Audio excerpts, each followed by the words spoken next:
Hello mga backyard, magandang araw sa inyong lahat. Welcome back po sa aking channel. For today's video mga backyard ay gagawa po tayo ng DIY na patubigan. Pero bago ang lahat backyard, nais ko muna magpasalamat sa aking mga viewers, sa mga subscribers at sa aking nag-subscribe sa aking YouTube channel. Maraming salamat po sa inyo backyard. Dahil umabot na po tayo ng 1,000 plus subscribers. At sa mga bagong bisita sa aking YouTube channel, kung nagustuhan nyo itong video, please huwag nyo kalimutang i-subscribe ang aking YouTube channel. At click yung notification bell para updated po kayo sa aking video na i-upload. Tara kabakyard, gagawa po tayo ng DIY na patubigan kabakyard.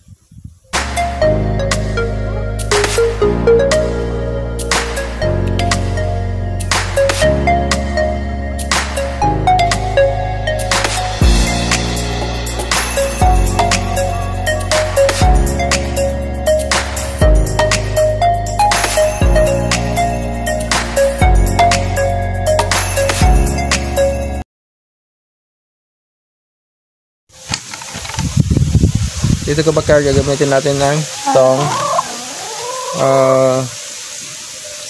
bottle, yan po. Tapos may ano tayo, cutter. Tapos screw. Yan po. Gagawin mo natin dito kabakyard ay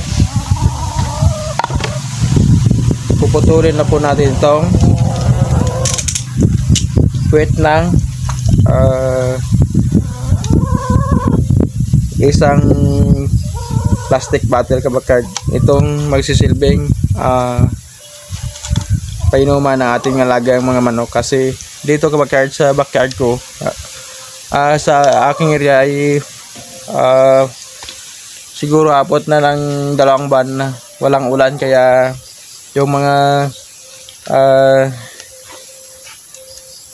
natin, yung mga sisew ay yung mga manok natin ay minsan hindi makakainom. Gawa ng mayroon tayong trabaho or makainuman kabakyard sa maubusan din, kasi yung dito lang yan sa kalalay sa kanilang kainuman yan sa budtak natin, no? Yung natin. Talaga kabakyard, mamaya natin silip yung ating ginawang yung mga manok natin. Pasilip ko maya sa inyo pagtapos nito. Gagawa muna ako kabakyard ng pinuman.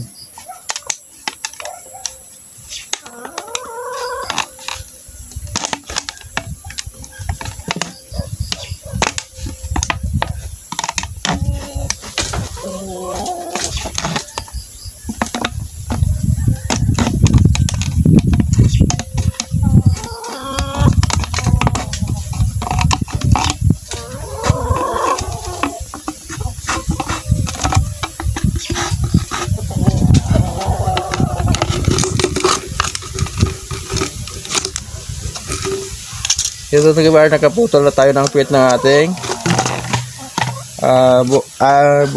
plastic bottle. Tapos itong kabakyard, maglagay tayo dito ng screw. Kaya may screw tayo kasi yung purpose nito is screw natin yung puwet nito kabakyard. Yan po.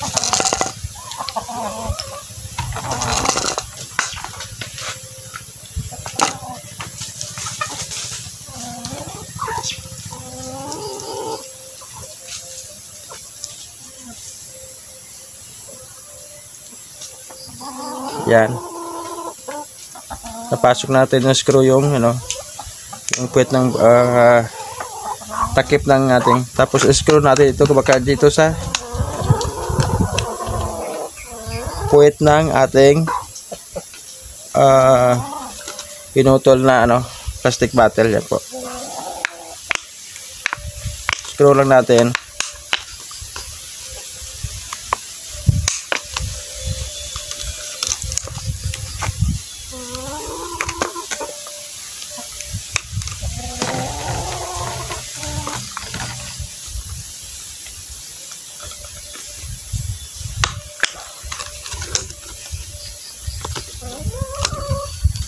Yan.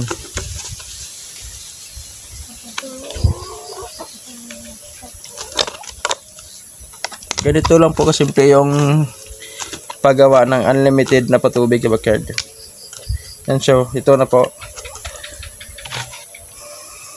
Tapos dito ka backyard. Dito ka backyard yo. Gagawa tayo dito ng 3 butas.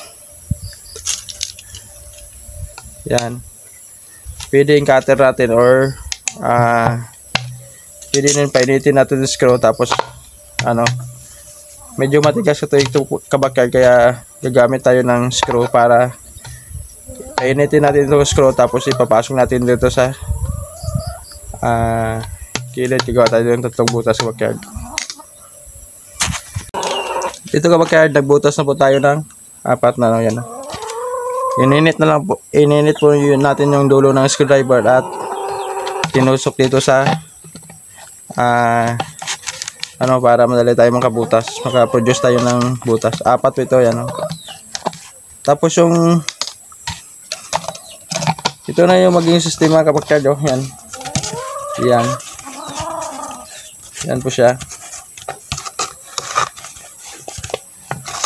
Tapos dito mag-screw tayo ulit dito ng kapag yung tawag doon, screw, para ito gagamitin natin yung tali na to para isasabit natin sa puno ng kahoy or kahit saan sabitan. Kaya bakit mag-screw tayo dito.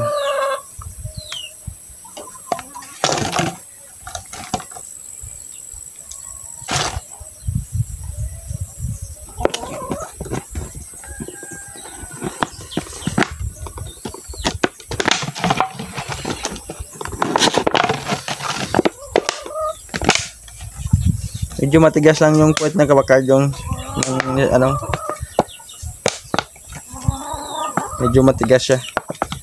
Yan po. Yung nalaglag. Yan. Ito kabakard, pwede dito tayo magkapagtimpla ng gamot para yung mga naka-free range natin na mga manok ay makainom ng tubig or gamot. Yan.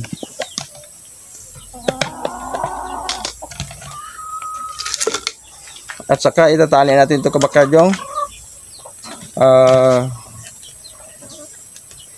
tali natin.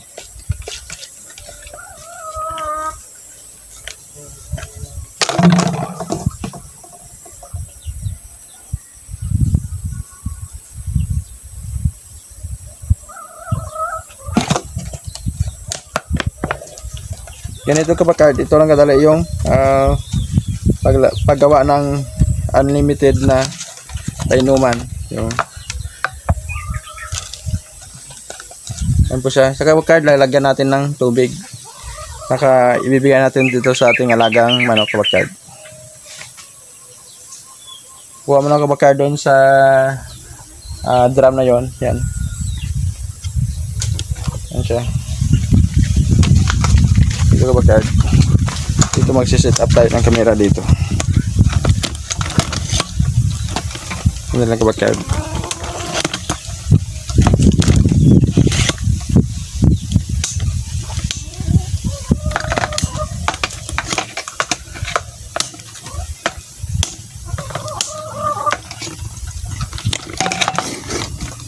Yan po. Nakapag-set up na tayo ng camera. Yan po.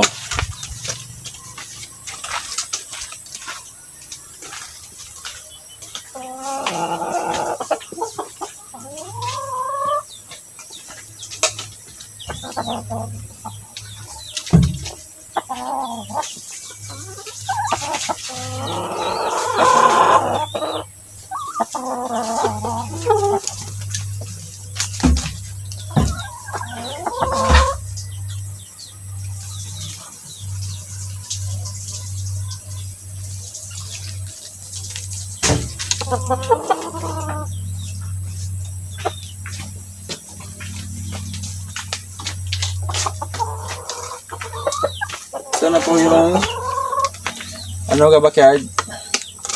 Yan. Itatali na natin. Ganito lang yan. Yan siya. Yan. At ito sali natin ito sa punong kahoy. Yan siya.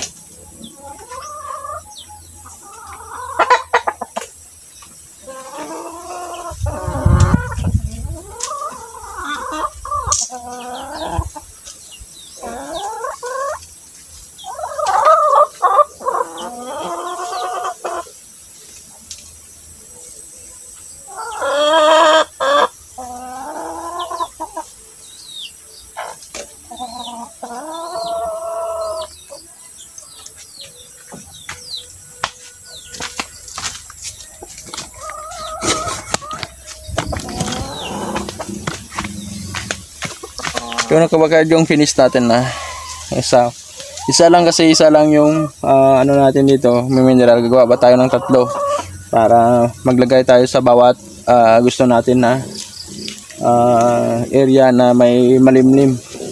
Yan po siya. Yan, kita nyo. Tingnan natin kung makainom natin ng alaga manok. Magbibigay tayo kabagad dito ng pagkain. Yan siya.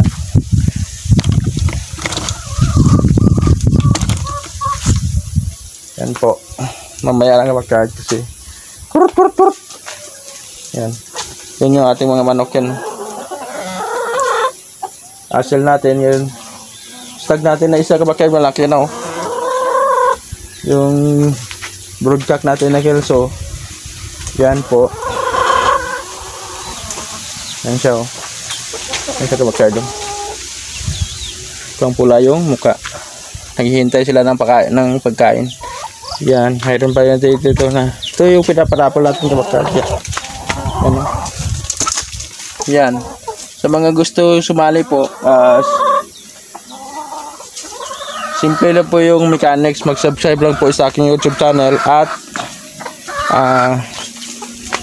mag-send sa aking Aquarius page vlog. Aquarius Vlogs page na Facebook. Yan po.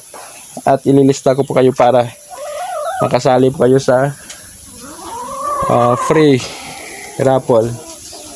Yung matamaan kabagad na medyo malalayo, bibinta po natin itong studs na Hassel Kelso at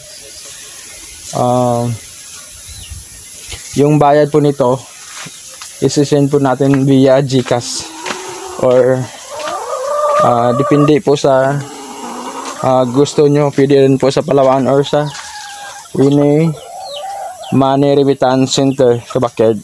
Yan po. Sa Backyard, samahan nyo mo kung papakain po tayo na ating mga manok. Yan po. Dito tayo magbibigay kay Backyard sa may tubig kasi yung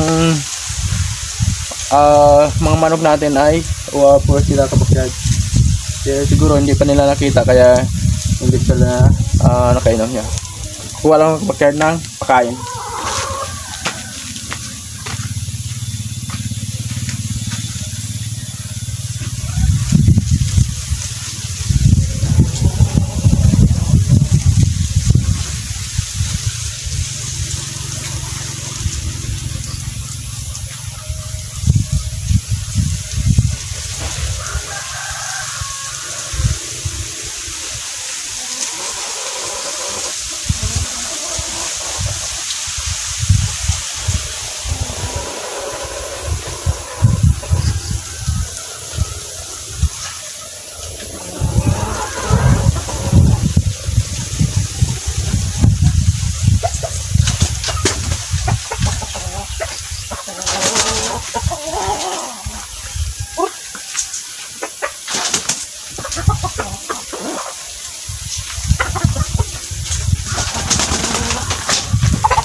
Doon na po sila kabakado. Yan po.